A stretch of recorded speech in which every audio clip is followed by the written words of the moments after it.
Shalom, selamat pagi keluarga Happy Soul Family. Kembali lagi dalam renungan pagi hari ini. Sebelum renungan, mari kita bersatu dalam doa. Tuhan, terima kasih atas penyertaan-Mu dari malam sampai pagi hari ini. Tuhan, Engkau sungguh baik, sangat baik dalam hidup kami. Tuhan, kami bisa bangun dalam keadaan yang sehat, tubuh yang lengkap, semuanya itu karena anugerah kasih-Mu Tuhan. Terima kasih Bapa, pimpinlah kami, biarlah kami bisa mendengarkan renungan ini menjadi bekal untuk kami dalam menghadapi hari ini Tuhan. Terima kasih Tuhan, di dalam nama Tuhan Yesus kami bersatu hati dan berdoa. Haleluya, amin. Ya, judul renungan pagi hari ini saya akan memberikan judul tentang kasihilah musuhmu. Jadi Bapak Gembala telah memberikan tema tentang kasih ya, karena kasih itu juga sangat luas dan juga paling menggelitik adalah kasihilah musuhmu. Karena ini adalah sesuatu hal yang sangat sulit ya. Karena terkadang mengasihi orang yang bukan musuh kita pun terkadang masih agak sulit, apalagi kita disuruh untuk mengasihi musuh kita. Kita baca dulu di Matius 5 ayat 44. Tetapi aku berkata kepadamu, kasihilah musuhmu dan berdoalah bagi mereka yang menganiaya kamu.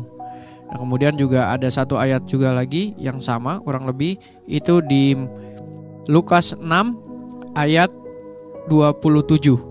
Tetapi kepada kamu yang mendengarkan aku berkata, kasihilah musuhmu, berbuatlah baik kepada orang yang membenci kamu.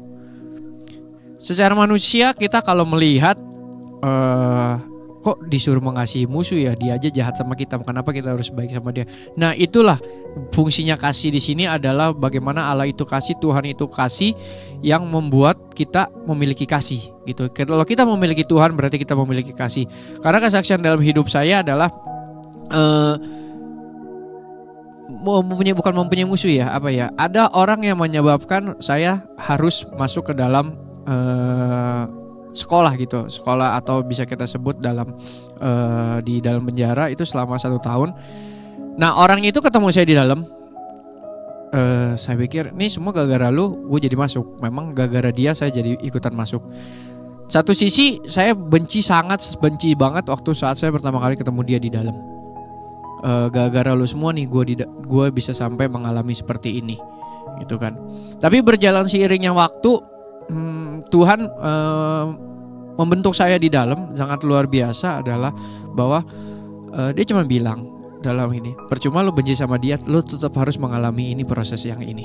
Terus dalam satu pikir, oh iya, firman Tuhan berkata bahwa kasihilah musuhmu, kita juga harus mengasihi dan berdoa bagi dia. Tuhan, masa saya harus berdoa sih buat dia yang menyebabkan saya seperti ini. Tapi satu sisi Tuhan memberikan kekuatan adalah ini adalah proses buat kamu, bahwa kamu harus mengasihi musuhmu dalam segala hal. Walaupun dia mau mencelakakan kamu, walaupun dia membenci kamu atau segala macamnya, kita harus mengasihi.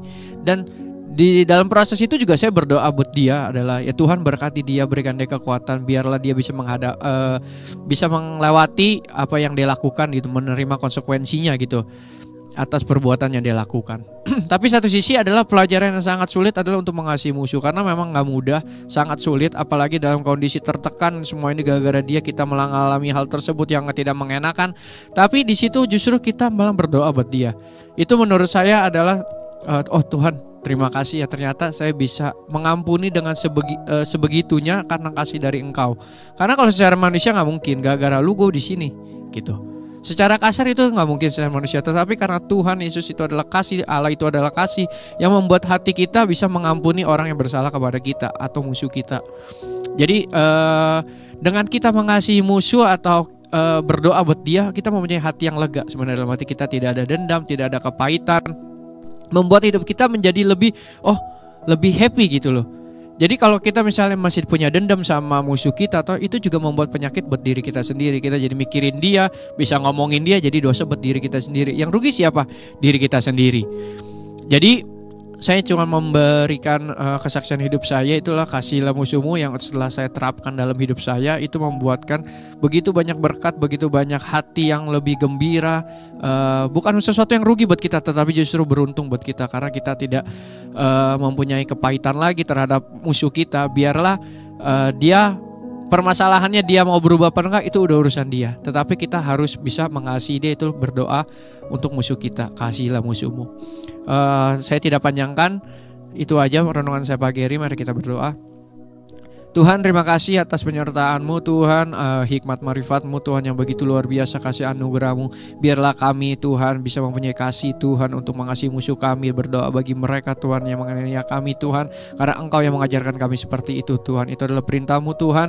Biarlah kami bisa belajar terus Tuhan hari demi hari Tuhan untuk memperhatikan firman-Mu Tuhan. Terima kasih Bapa, berikanlah kami hari ini hari yang lebih baik lagi daripada hari kemarin. Biarlah kesusahan hari ini menyembuhkan hari ini saja Tuhan.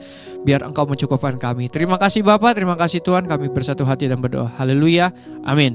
Terima kasih, Tuhan Yesus memberkati.